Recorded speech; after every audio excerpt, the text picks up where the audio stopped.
Webster if she'll have me. Oh, and before I forget, I'm also going to take us on some field. Dropped frames, lost the stream for a second. Is it back? Lord have mercy.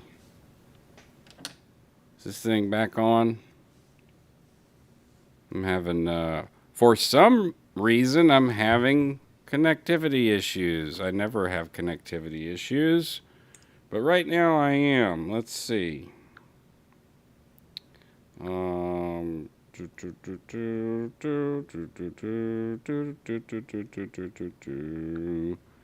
It looks like I'm.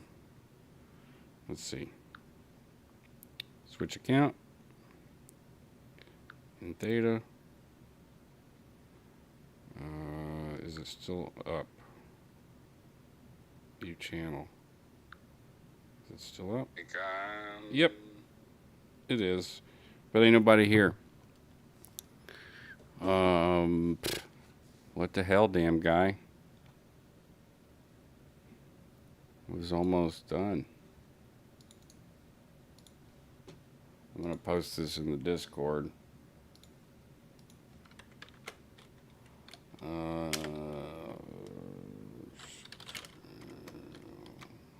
Connectivity.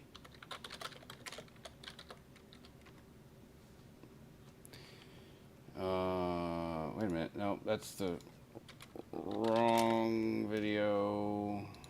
Let's go delete. And then, what, go to my channel, I guess. The stream is, I mean, I get a solid gig here. I'm running one stream at 3 kbps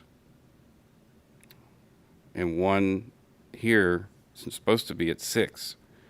So that's 9 megabytes per second.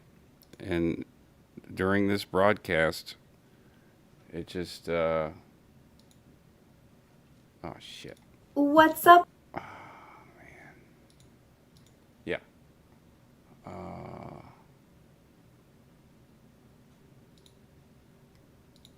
View channel. Here we go. Just waiting for everybody to come back. Lost connection for a second. All right, there's the. It's in the Discord. Let me throw this in the channel. For those of you who want to join the Discord, there's the link. And we're back to. Negativity is triggering. Rejection is triggering. Trolls can say things that trigger creators. And I have a lot of empathy for the pain that people are going through that cause them to lash out. Sometimes I don't have the answers. I definitely don't have the answers here as to like who's a bad actor and this or that. I'm just encouraging us all to follow our own instincts, to trust our guts. When we run into somebody or have an interaction with them that leaves us feeling in a particular way, there's 101 paths to take with that energy. Many people in this community have the best of intentions, but not everybody. Trusting your gut can save you so many headaches when it comes to who you choose to partner up with, whether it's making content or just supporting their channel, giving gifts or donations, all of that. So if you ever wonder why I keep my circle pretty close-knit and tight, it's because my gut tells me that's the safest way to operate. Here's a couple tidbits, food for thought, about how. Hey, I agree with that. I've kept it pretty tight because of my paranoia. Like even right now, like I'm looking at the bottom of OBS. No, I didn't hit the wrong button, but you know, I got 1 bar out of 4. This never happens. This never fucking happens. Like I've got a gig connection, 600, 700 down. So like, what the fuck? Why is it happening now? Like there were 20 people in this broadcast watching, and then it gets shut. Packet spamming. That's what she said. Yeah. Okay. Let's continue. We're almost done. Trust your gut and use that to keep you a little bit safer with your connections and relationships in this ex Scientology community.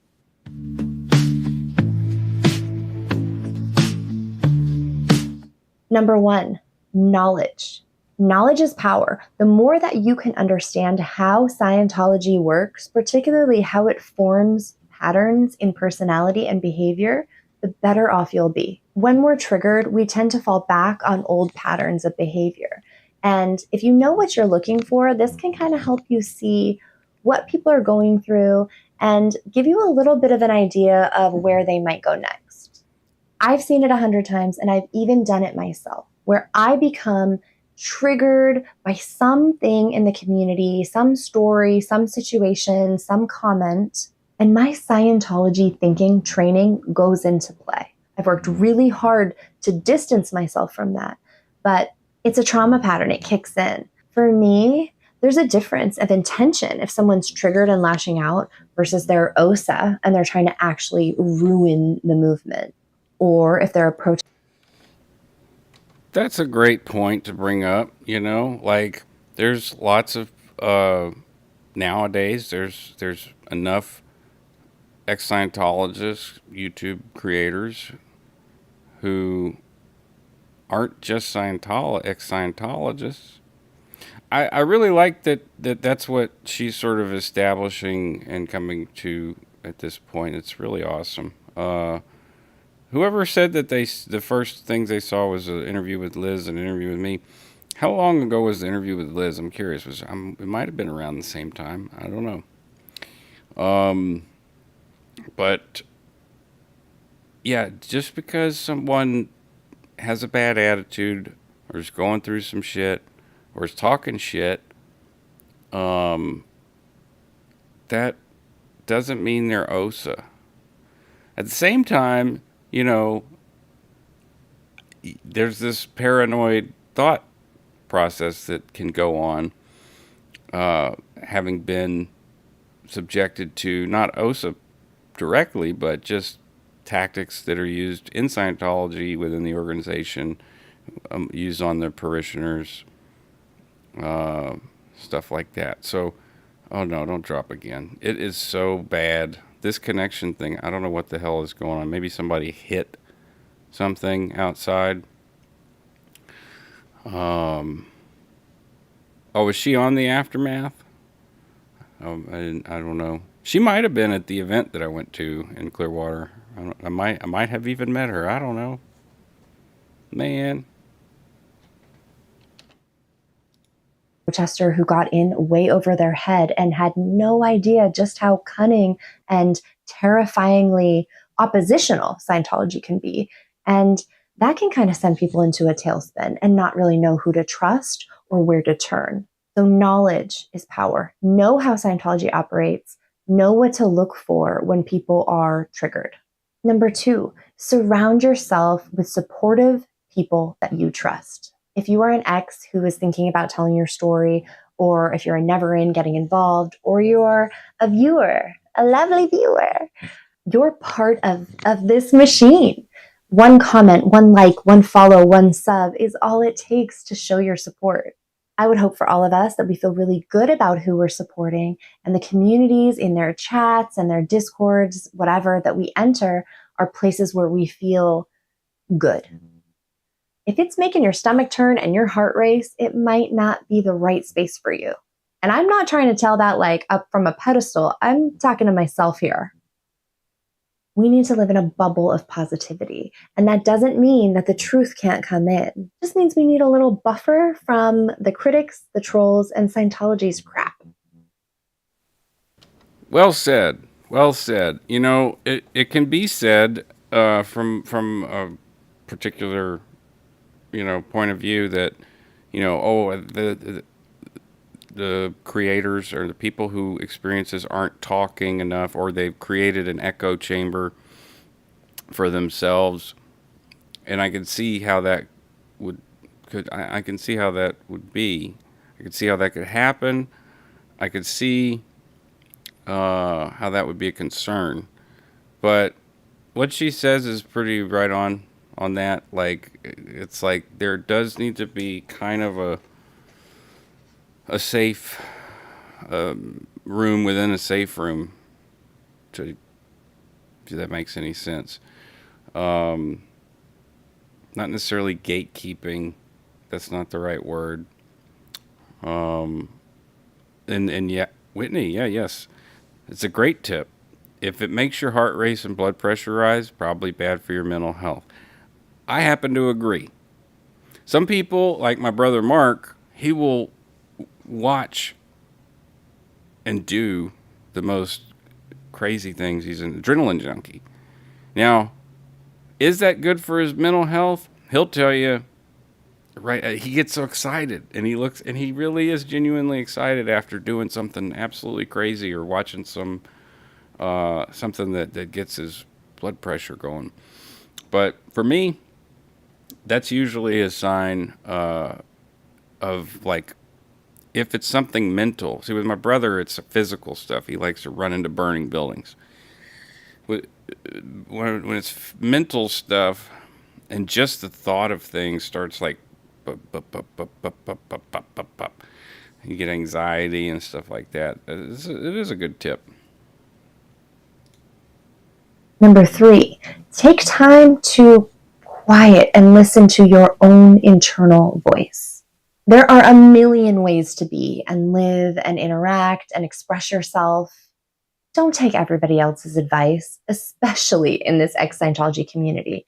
A lot of us are just trying to figure it out. It's kind of like the blind leading the blind around here. And no, I'm not an exception.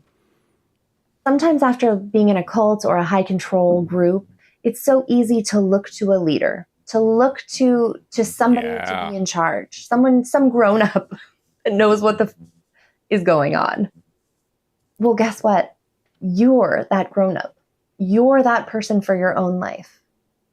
So take some time to get to know yourself and what makes you feel comfortable so that when you're choosing your people or you're engaging out here in the world, you have a steady, calm mind as much as possible.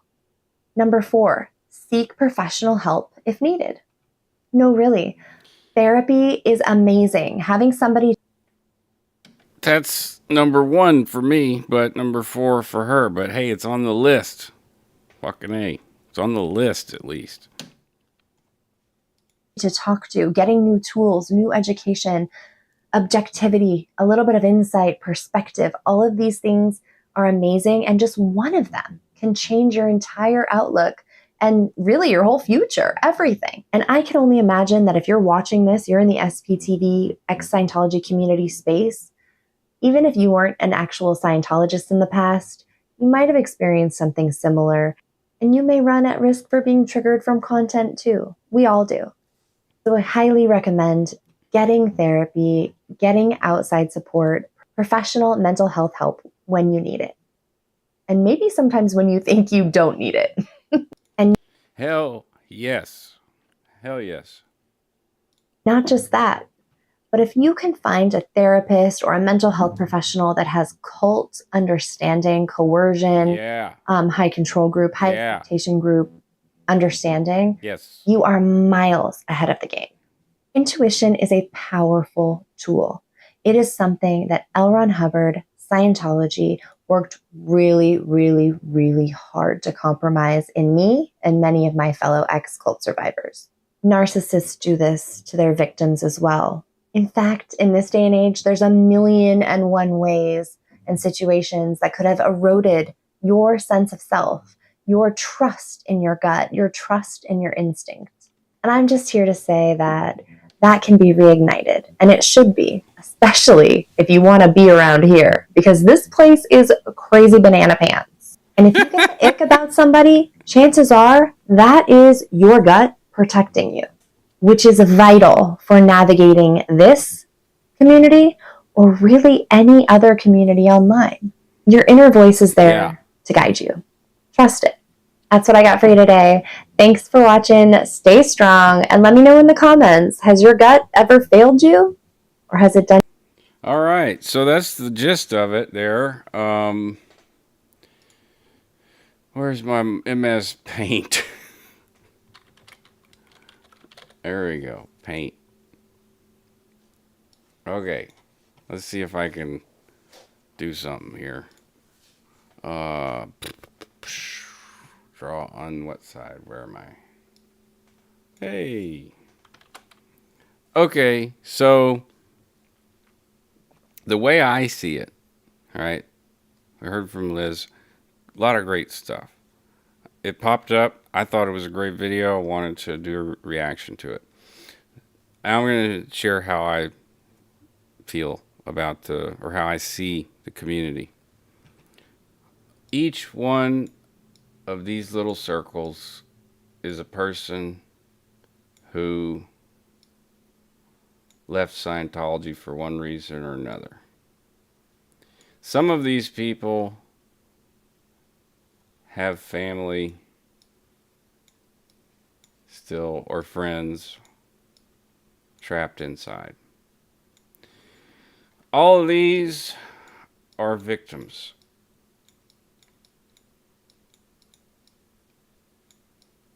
All of these are victims.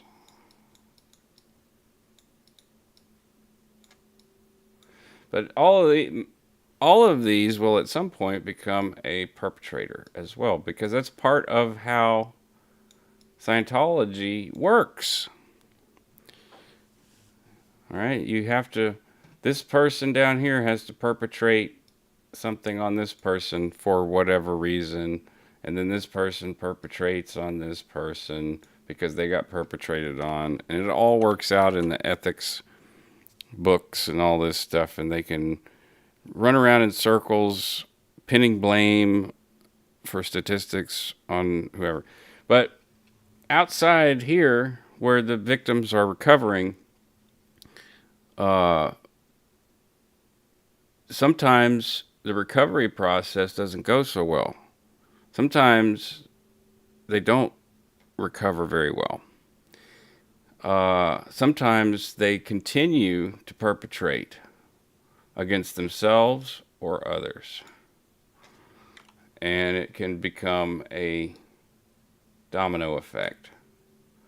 And then you have people perpetrating. In other words, making victims out of victims. So, seeing that, I've tried to stay way over here. I've tried to stay way over here in the bottom right corner. And there have been people that I've talked to, say like, Aaron Smith Levin, and Doug Kramer, and Chris Shelton. I've never done anything on a broadcast, but I talked to Chris, Apostate Alex. So we're all victims here. You don't attack another victim of this group. The reason why is because, wait for it, you're going to hate it. It's because Scientology has a lot of things that work in it. An incredibly alarming number of things that are psychology. It is hilarious, and hilarious in the way that they hate psychiatrists and psychology. They use techniques from psychology constantly. They cannot get enough of it. They do things that are very unethical with that knowledge. So people can be very sensitive to all of that, gaslighting, even the slightest little tell about someone can turn someone off. It's happened with me. I've seen other people. I've heard other people describe it like, oh, there's just this thing that, I don't like about this person. It doesn't make me feel safe. So both sides are victims. Both sides can become perpetrators. You like my fancy drawing? But But on the victim side, how do I resize this eraser? On the victim side, there should be no perpetration. There should be none of that.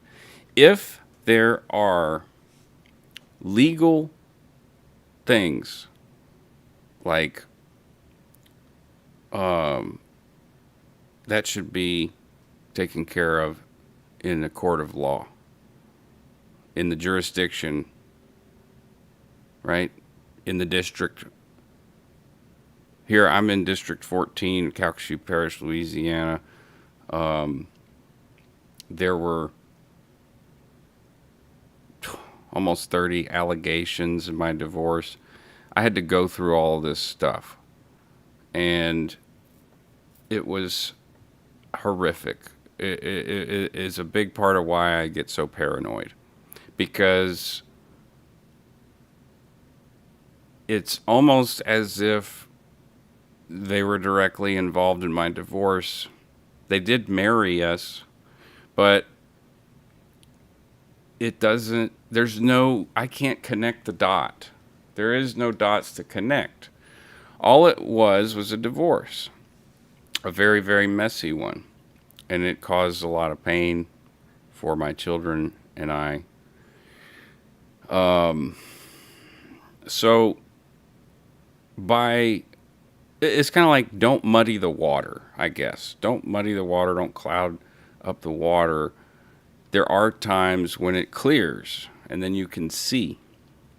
When you can see, don't start muddying the water up. And it seems like there have been times where the water started to settle and clear and clarify, and something happens and there's just mud in the water and you can't see. And that doesn't help anybody to understand what's going on, which is what Liz says is important, to understand what the hell's going on. Let's see here. We got in the chat.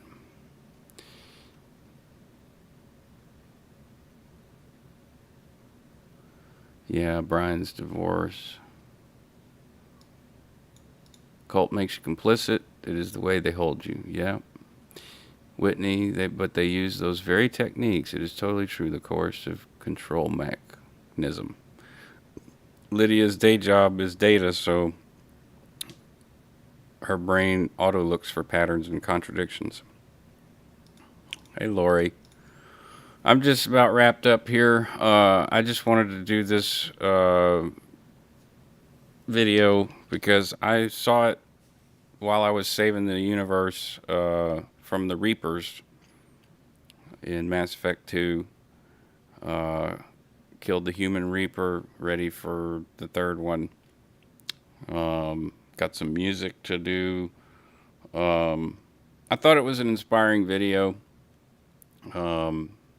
Especially after yesterday when I was talking about crossing the streams and just letting myself do what I want to do, and just sort of full blast, like go full blast again, like not harbor any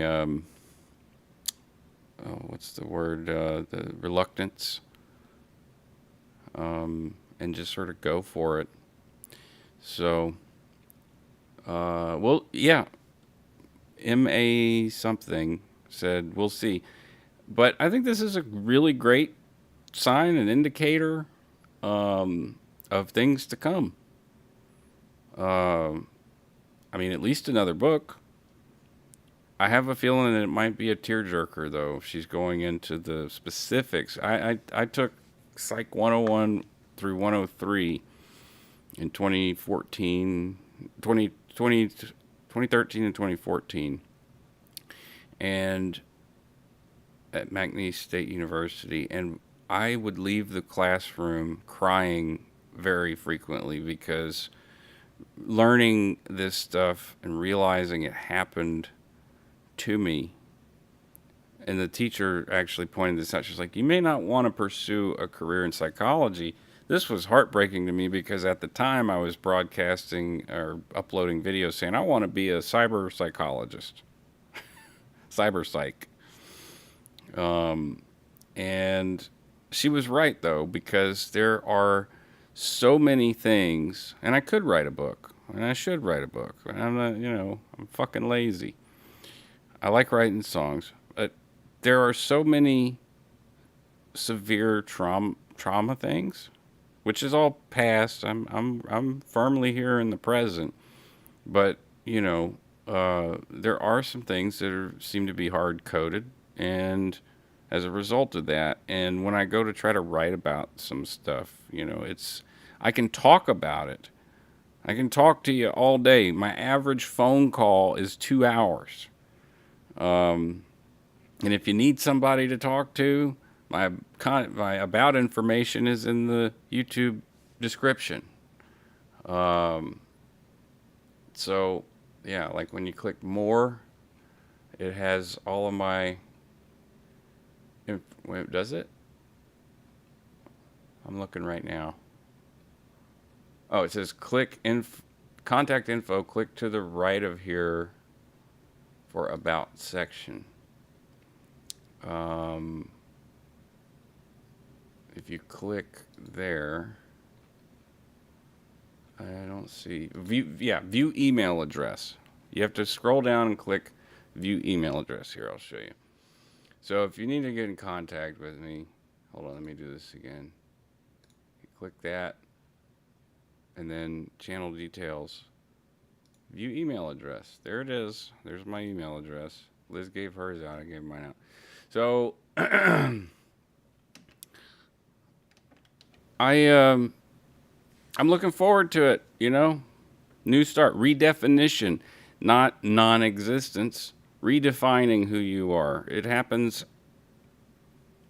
It happens whenever you have some big thing in your life. Usually, you have to redefine yourself. You break up with somebody, and it's over. You got to redefine yourself. You leave a cult, and you've been believing all this stuff for years. You got to redefine yourself.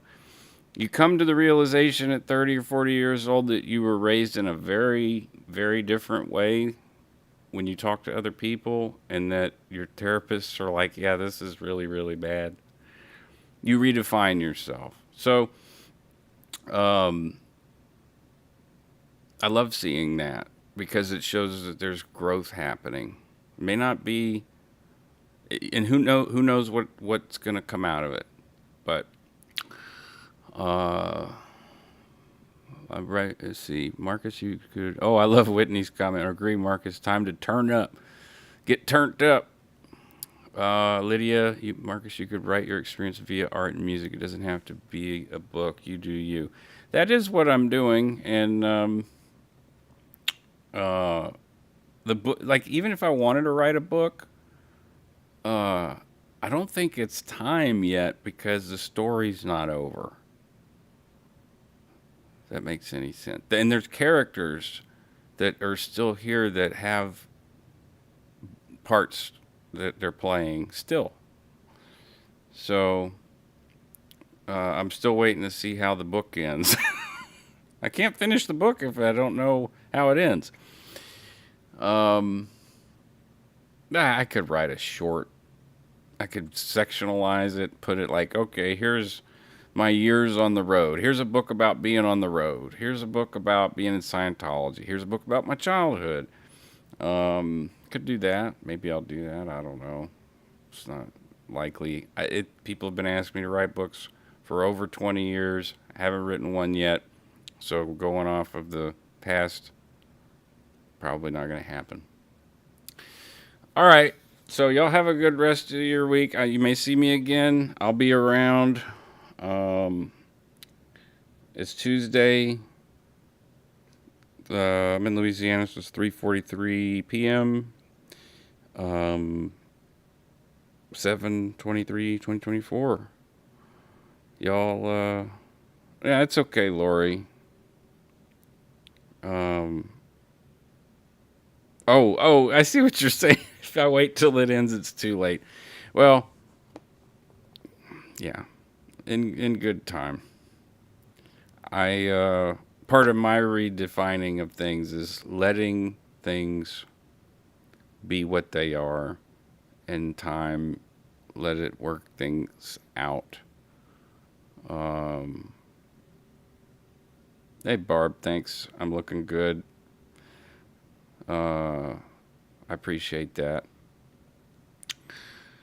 So until next time, if something pops up during the week and I want to comment on it, I'll do that. But the Liz Gale thing I thought was very different from some of the things that were coming through, like the stuff on the Instagram and then the Leah Remini thing. Like that's what I saw of Liz, and then uh, that's like because I don't go really looking. I haven't even. I still haven't watched the aftermath. Am I trying to avoid? Is this avoidance? What did I say about earlier about disassociation? It's one of the things. It's one of my superpowers. So I've been told. So yeah, y'all have a great rest of your day. Live long and prosper. See you later.